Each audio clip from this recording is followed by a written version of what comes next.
The snow had been falling on Bay Street since 4 o'clock, and by the time the cleaning crew came up to the 42nd floor of Lockhart Meridian Capitol, the whole city below had gone soft and white and quiet, the way Toronto sometimes did in February when it finally stopped pretending to be in a hurry.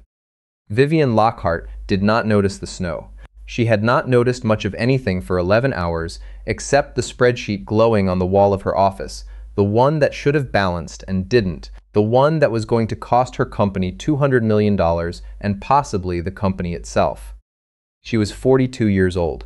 She had built Lockhart Meridian out of a rented office above a dry cleaner's on Adelaide, back when she was 29, and nobody on the street would take a meeting with a woman who hadn't gone to the right schools or married into the right family. She had grown it into one of the largest privately held asset managers in the country. She had a corner office that looked north over the whole gray and gold sprawl of the city, a board that mostly did what she told them, and a reputation for never, ever being caught off guard.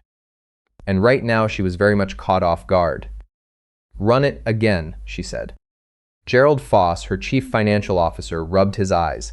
He had taken his suit jacket off 2 hours ago, and his shirt was wrinkled at the elbows. "Vivienne, we've run it 9 times. The discrepancy is real. The Halford Pension Fund reconciliation is off by $194 million, and I cannot find where it's hiding. Neither can Anand, neither can the quant desk, neither can the auditors we paid $400 grand to last quarter."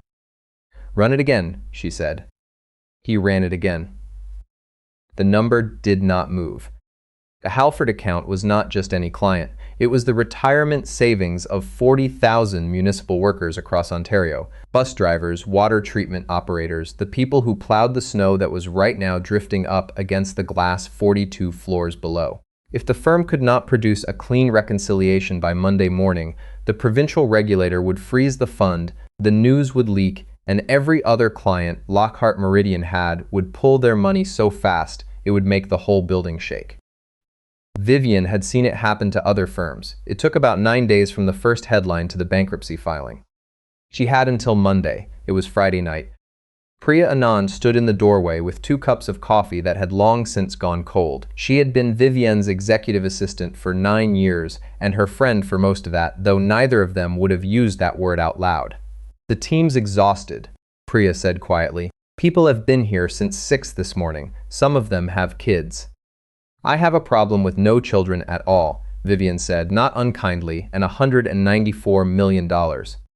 "I know." Priya set one of the cold coffees on the desk anyway. "I just think maybe fresh eyes Monday." "There is no Monday," Vivienne said. "Monday is when the funeral is. We fix it now or we don't fix it." It was around 9 that the cleaning crew came through. Vivienne had been at the firm for 13 years and she could not have told you a single name on the cleaning crew. They came after the lights went low, they emptied the bins and wiped the boardroom table and ran their machines over the carpet, and they were gone before anyone important arrived in the morning. They were, to her, a kind of weather. Something that happened to the office. She did not look up when the man came in with his cart. He was tall and a little stooped, the way people get when they spend their lives carrying things, and he wore the gray coveralls that the contractor gave all of them, with a name stitched in red thread over the breast pocket. He had a thermos clipped to his cart and a paperback folded into his back pocket, and the careful, self-erasing manner of a man who has learned that the best thing he can do in a room full of important people is to not be noticed at all. His name was Ezra Quinn. He was 36. He had a daughter named Wren who was 6 years old and waiting for him at his sister's apartment in Scarborough, and he was, on this particular Friday night, doing the math. He was always doing the math. He couldn't help it. He'd been doing it since he was a boy, the way some people hum without realizing it, counting the tiles in the ceiling, factoring the license plates on the 401, holding the rhythm of numbers in the back of his head the way other people held a song. He had been doing it tonight on the long-up elevator, idly reading the wall of figures that the woman in the corner office had projected onto her glass, the way you read a billboard you don't mean to read. And something in it was wrong. He knew it the way you know a chord is wrong before you can say which note. He stood there with his cart and his thermos and his cloth in his hand, and he looked at the great glowing wall of numbers, and the wrongness in it sang at him so loudly that he forgot, for 1 full second, that he was supposed to be invisible. "You've double-counted the foreign exchange hedge," he said. The room went very still. Gerald Foss turned around, Priya Anand turned around, and Vivienne Lockhart, who had not looked up from her desk in 2 hours, looked up. "I beg your pardon," she said. Ezra felt the temperature of the room change, and he wished, instantly and completely, that he had kept his mouth shut. He had spent a long time learning to keep his mouth shut. "Sorry," he said, dropping his eyes. "I'll come back when you're finished. I didn't mean—" "What did you say?" It was not a question. Vivienne had risen out of her chair. "Nothing. I'm the cleaner. I'll come back." "You said we double-counted something, the FX hedge. You said it like you knew it." She crossed the office. She was wearing a charcoal suit that had cost more than Ezra made in 2 months, and a pair of reading glasses pushed up into her hair, and her face had the flat, assessing stillness of a person who has spent 20 years deciding in 3 seconds whether the human being in front of them is worth her time. "Look at me. What did you see?" He looked at her. And then, because he was tired, and because his daughter was waiting, and because the wrongness in those numbers was genuinely bothering him the way a crooked picture frame bothers some people, he set down his cloth and he looked at the wall. "The Halford reconciliation," he said slowly. "The 194 million you can't find. It's not missing. It's there twice." He lifted a hand and pointed, not touching the glass. "Your hedge on the currency exposure, the contract you bought to protect against the Canadian dollar moving against the US holdings, it's been booked once as a hedge against the liability and once as an asset on the offsetting position. So when your system nets them out, it nets the gain twice and the offset once. The 194 million isn't a hole. It's a shadow. It's the same dollar wearing 2 coats." Nobody said anything. Gerald Foss, who had a master's degree from Queen's and 22 years on the street, and had personally run that reconciliation 9 times that day, opened his mouth and closed it again. Vivienne was staring at the man in the gray coveralls as though he had walked through the wall. "Pull the hedge ledger," she said quietly. "Priya now." Priya pulled the hedge ledger. It took the quant desk 40 minutes to confirm what the cleaner had said in 4 sentences. The $194 million was not missing. It had never been missing. It was a duplication error buried so deep in the way 2 different software systems talk to each other that 9 professionals and a $400,000 audit had skated right over it because every one of them had been looking for theft or fraud or catastrophe, and none of them had been looking for a dollar wearing 2 coats. By midnight, the reconciliation balanced. By midnight, Lockhart Meridian Capital was no longer 9 days from a bankruptcy filing. And by midnight, Vivienne Lockhart was sitting on the edge of her desk, looking at the cleaning cart that someone had abandoned in her doorway, asking the question that would take her the next several months to answer. "Where," she said, "did the man with the cart go?" He had gone home, of course. He had a daughter in Scarborough, and the last bus that connected to his transfer left Union at 12:40, and he was not in the habit of missing it because the alternative was an $80 cab he could not afford. He had clocked out at his regular time, said goodnight to Frank at the security desk, and gone down into the snow. It took Priya 2 days to find out his name. The cleaning contractor was reluctant to share employee information, and when Vivienne finally got Ezra Quinn's file in front of her, it told her almost nothing. 36 years old, employed as a maintenance and custodial worker for 14 months. No complaints, no commendations, perfect attendance, a Scarborough address. An emergency contact listed as Hannah Quinn, sister. No education listed, no prior employment of note. A man on paper who had appeared out of nowhere 14 months ago to push a cart around the 42nd floor. "That's not a cleaner," Vivienne said, dropping the file on her desk. "Cleaners don't see netting errors in a pension reconciliation. Nobody sees that. I didn't see that, and I built the model the system is based on." "Maybe he got lucky," Gerald offered. "Nobody gets lucky like that." She walked to the window. The snow had stopped. The city lay glittering and cold beneath her. "I want to talk to him." So on Monday, the Monday that was supposed to have been the funeral, and instead was just an ordinary Monday, gray and survivable, Vivienne Lockhart did something she had not done in 13 years. She came in at 5 in the morning, before the executives, before the traders, before anyone who mattered. She came in when the building still belonged to the people who cleaned it. She found Ezra Quinn in the 41st floor kitchen washing out the coffee carafes, and she watched him for a while before he noticed her. He worked carefully. He had a paperback open on the counter. She tilted her head and read the spine, and it surprised her. It was a book on number theory, a real one, the kind they used in graduate courses. There was a child's drawing folded into it as a bookmark, a stick figure with an enormous yellow sun. "You read Hardy," she said. He turned around fast, water dripping from his hands, and she watched the same thing happen to his face that had happened on Friday. The instinctive retreat, the lowering of the eyes, the way a man makes himself smaller when an important person speaks to him. "I'm sorry," he said. "I'll move out of your way." "Stop apologizing. You saved my company on Friday night.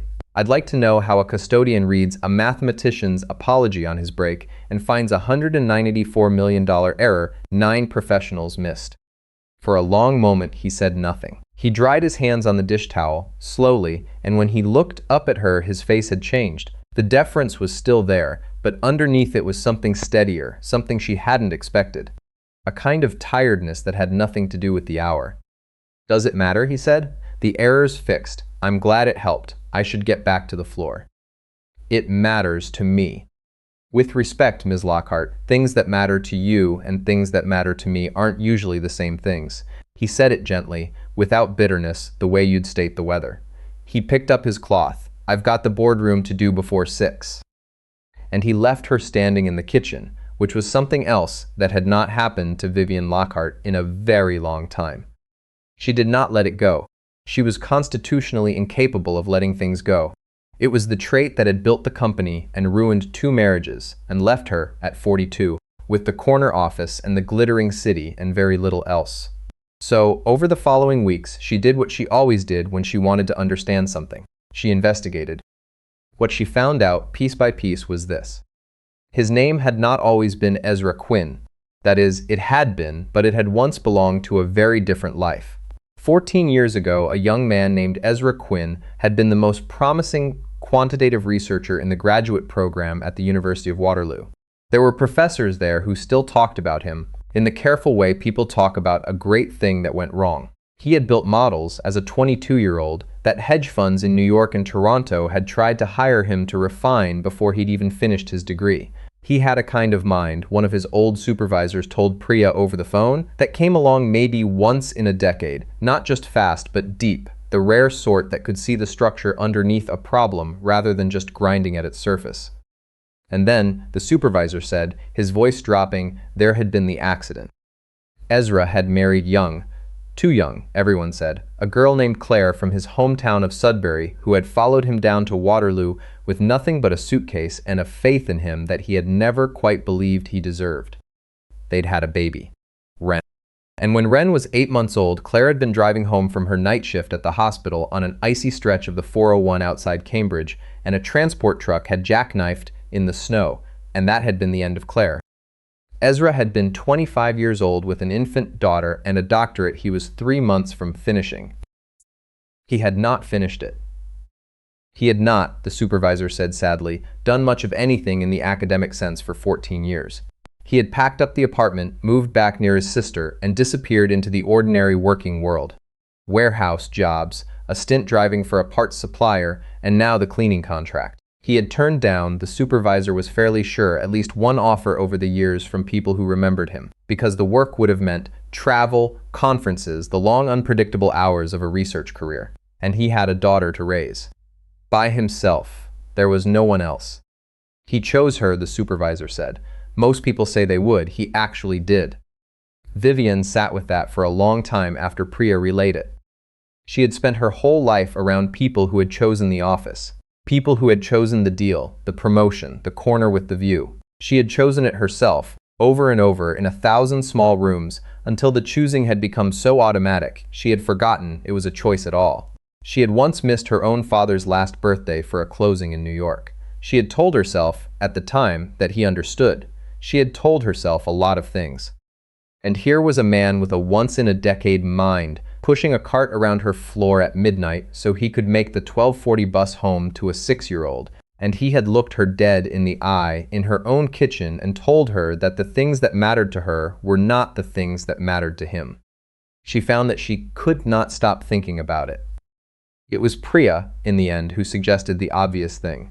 Offer him a job, she said. A real one. The quant desk would kill for that mind. You could change his whole life. He'd say no, Vivienne said. You don't know that. He'd say no because the desk runs 80-hour weeks and he has a daughter and no one to leave her with. I can't offer him the job and the life it requires at the same time. They cancel out. She frowned at the window. Like the hedge, the same thing wearing two coats.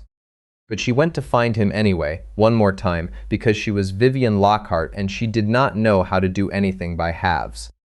She found him in the stairwell between 40 and 41, on his break, eating a sandwich out of a plastic container, with the number theory book open on his knee and his phone propped against the railing, and on the phone screen was a little girl with a gap in her front teeth and an enormous delighted grin, holding up a drawing to the camera. That's the sun, Daddy, the little girl was saying. That's you, and that's me, and that's the sun. That's a beautiful sun, Bertie, Ezra said, and his whole face, the careful, self-erasing face he wore on the 42nd floor, had come open like a window. You go to bed for Auntie Hannah now, okay? I'll be home before you wake up. Promise? I always come home. You know that. I know, said the little girl, and then, with the unbearable casual faith of the very young, night, Daddy, love you the most. Love you the most +1, he said, and the call ended, and he sat there for a second in the stairwell holding the dark phone, before he became aware of Vivienne standing on the landing above him. He stood up quickly. The container nearly fell. Don't, she said. Sit, eat your dinner. I'm not your supervisor. He didn't sit, but he didn't flee either, which she took as progress. Was there something you needed, Ms. Lockhart? Vivienne, I don't think that would be appropriate. She almost laughed. You're probably right. She came down 2 steps and stopped, leaving distance between them, because she had finally understood that the distance was the only way he'd let her near. I know who you were, she said. Waterloo. The models. I know about your wife. I'm sorry. I should have said that first. I'm sorry. Something flickered across his face. He set the container down on the step. I don't tell people, he said quietly. I know. I'm not going to either. And here Vivienne Lockhart, who had negotiated billion-dollar transactions without breaking a sweat, found that she did not quite know what she had come to say. I came up here to offer you a job, a position on the quantitative desk. 6 figures, properly 6 figures, an office, the whole thing. And on the way up the stairs I realized I can't, because the job would take you away from her, and you've already decided she's worth more than any job I could offer. Haven't you? Yes, he said simply. You don't even have to think about it. I thought about it for the only 14 months that mattered, he said. Right after. When she was a baby and I had nothing and the whole thing felt impossible, I thought about it then. I made the choice then. I don't have to make it again. He picked up the container. I'm not what I was, Miss Lockhart. I know that. There are men I went to school with running funds now, with houses and seasons tickets and ex-wives in Forest Hill. I push a cart, but my kid has a dad who comes home. That was the trade. I'd make it again every single day. Vivienne stood very still on the stairs. I had a father, she said, and she didn't know why she was saying it. She hadn't planned to. He drove a delivery truck in Hamilton for 30 years. He used to wait up for me. Every night, no matter how late my shift at the restaurant ran when I was putting myself through school, the porch light would be on and he'd be in the chair by the window. I used to be embarrassed by it. I used to think, I'm 20 years old. I don't need a porch light. She stopped. I missed his last birthday for a deal that didn't even close. And I've spent 20 years telling myself it was worth it. And then on Friday, a man pushing a cart looked at my wall and saw the thing I built my whole company on and went home to catch a bus. She looked at him. I think I'm the one wearing 2 coats, Mr. Quinn, not the hedge. The stairwell was very quiet. Somewhere far below, a door opened and closed. There's a way to do this, she said finally, that I haven't tried, because I've never had to think about anyone but myself. Let me think about it, that's all. Just let me think. What she came back with 3 weeks later was not a job offer. It was something Lockhart Meridian Capital had never had, and Vivienne Lockhart had personally argued against for 13 years, a research role with no fixed hours. She built it carefully, the way she built everything. She did not put him on the trading desk with its brutal clocks and its all-nighters. She created something new, a senior quantitative researcher who worked on the firm's hardest structural problems, the deep ones, the ones that didn't care what time of day you solved them. He could work from home. He could work at 2 in the morning after Wren was asleep, or at 10 in the morning after the school bus came, or not at all on the days she had a recital or a fever, or simply wanted her dad. The work would be judged on what it was, not on the hours it took. She offered him the kind of salary that made Gerald Foss put his head in his hands. She set up an arrangement with a daycare 3 blocks from his sister's place, and she did all of it before she ever brought it to him, so that when she finally laid it out across the boardroom table, there was nothing for him to refuse on Wren's behalf, because every objection he might have raised had already been answered. He read it through twice. She watched him read it. She watched the careful, self-erasing face try to find the catch, the trap, the place where the offer would turn out to cost him the only thing he wasn't willing to spend. There wasn't one. "Why?" he said at last. "I fixed one error. Companies your size, you'd have found it eventually. Why build all of this for one man with a cart?" Vivienne Lockhart was quiet for a moment. Through the glass behind her, the city went about its enormous indifferent business 42 floors below.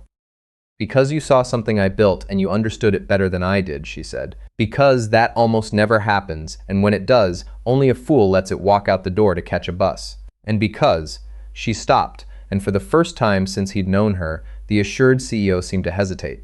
"Because I have spent my whole life choosing the wrong coat, Mr.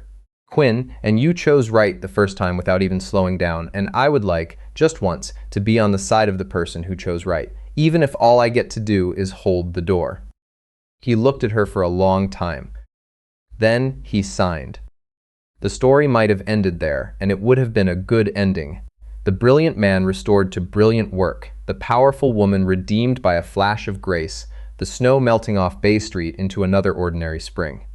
But that is not quite where it ended, and the part that came after is the part that mattered most. Ezra Quinn turned out, over that first year, to be exactly what his old supervisor had said, a mind that came along once in a decade. He did not just patch errors. He found the deep ones, the structural flaws that nobody else could see because everyone else had been trained to look at the surface. He reworked the firm's entire risk model and saved them, by a conservative estimate, more in averted losses than his salary would cost across his whole career. The quant desk, who had been suspicious of the cleaner with the open-ended hours, stopped being suspicious somewhere around the 3rd time he quietly saved them from a disaster they hadn't seen coming. And he kept his hours. He left at 3 on Thursdays for Wren's swimming lessons. He worked from his sister's kitchen table on the days the daycare was closed. There were mornings he came in late because there had been a nightmare or a lost tooth or a 6-year-old who simply needed her father to make the pancakes shaped like animals before she could face the world. Nobody on the desk said a word because the work he turned in at 2 in the morning was worth more than a full week of anyone else's. What changed, and this was the part Vivienne had not planned, the part that surprised her most, was what it did to the rest of the firm.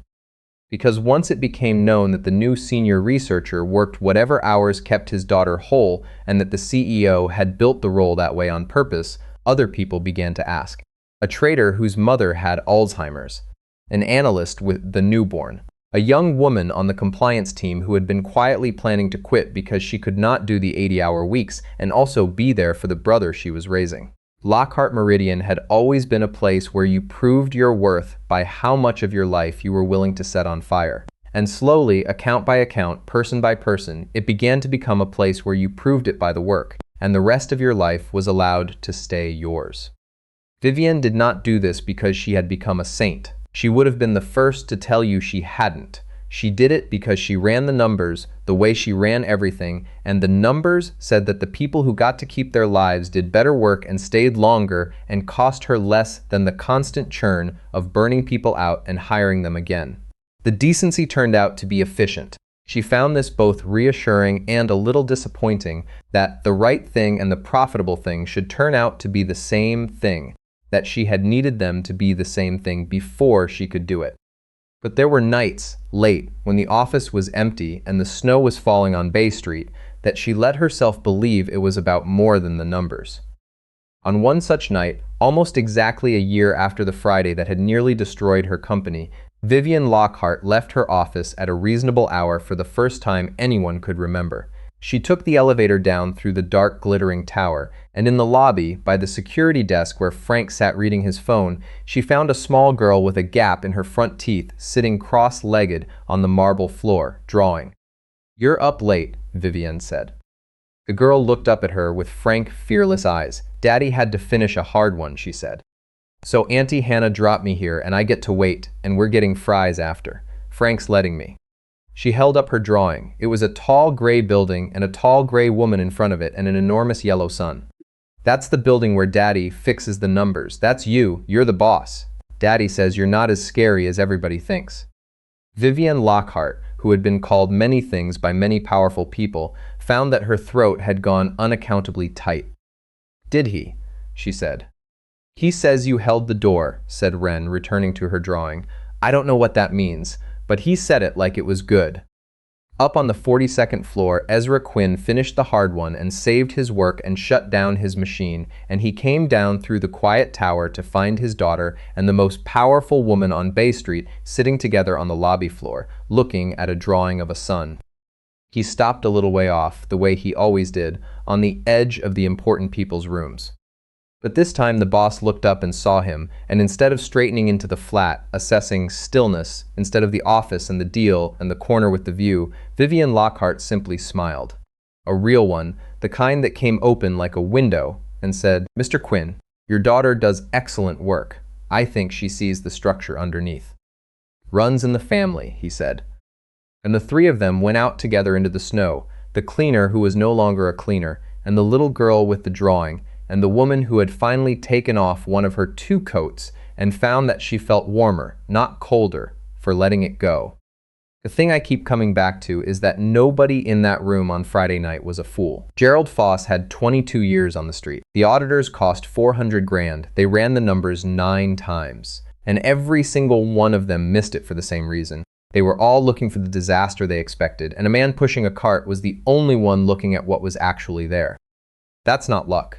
I used to think it was. It isn't. Vivienne built a company on her own sharp mind, and it nearly went under anyway, because cleverness on its own gets tired, gets certain, stops seeing. Ezra saw because he never let himself believe he was too important to look. I think about what it cost him to be the man who could look. He lost Claire on a frozen stretch of the 401, and he was 25 with a baby and 3 months from a doctorate that everyone said would make him rich. He walked away from all of it. Not because he was weak, but because the hard, unglamorous work of raising a daughter alone, day after day with no one waiting up for either of them, takes a kind of steadiness most of us never have to find. People mistook the gray coveralls for the size of the man. They were exactly backwards. And here's the cause and effect of the whole thing, the part I can't stop turning over. Ezra didn't get his life back because the universe owed him one. He got it back because for 14 months, then 14 years, he chose right every single morning. He chose Wren. He chose honesty. He chose to keep his mind alive at a kitchen table at 2 in the morning when no one was watching and no one would ever know. He planted all of that quietly, with no audience. The harvest just happened to land in Vivienne's office. It always does, eventually, for the people who keep planting. What changed Vivienne wasn't a flash of grace.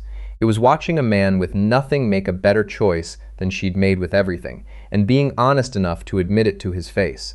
That honesty is its own kind of courage. It would have been easier to write him a check and move on. Instead, she did the harder thing and let it cost her something. Her certainty. Her old way of running people into the ground. So if I've taken anything from Vivienne and Ezra and that little girl with the drawing of the sun, it's this. Stay decent when no one's keeping score. Keep your mind awake, even when life has every reason to dull it. And when the hard years come, and they will, hold the line one ordinary morning at a time. Do those 3 things long enough, and the door opens. Sometimes you walk through it. Sometimes, if you're lucky, you get to be the one holding it.